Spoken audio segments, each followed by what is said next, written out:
Bismillahirrahmanirrahim.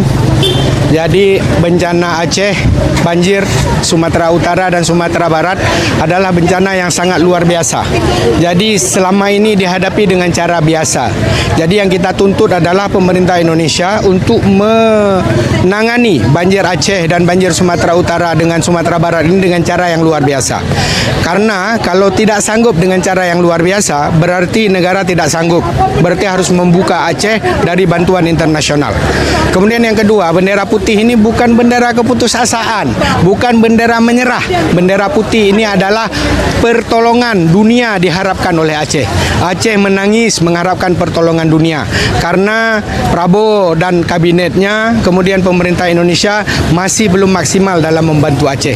Jadi orang Aceh pun sepertinya sudah mulai merasa bahwa orang-orang yang pernah melanggar HAM di Aceh itu tidak bisa diharapkan kasih sayangnya kepada Aceh, sehingga perlu ada bantuan-bantuan internasional dari semua pihak. Jadi kami berharap agar masyarakat Indonesia itu jangan sampai mereka curiga. Terima kasih banyak kepada masyarakat Indonesia, seluruh rakyat di bawah yang telah membantu orang Aceh. Sangat luar biasa. Tapi bantuan masyarakat ini harus backup dengan bantuan pemerintah yang cukup. Misalnya di ulang tahun TNI, ratusan helikopter, Hoover, kendaraan-kendaraan taktis itu dikeluarkan. Kenapa? Untuk memperlihatkan bahwa Indonesia punya alat.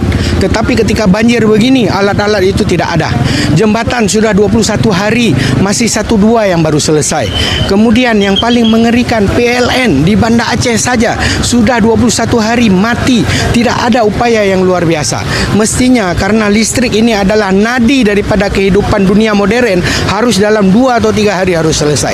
Tidak ada alasan. Jadi no excuse bahwa itu semua harus memang dilaksanakan oleh pemerintah. Terima kasih.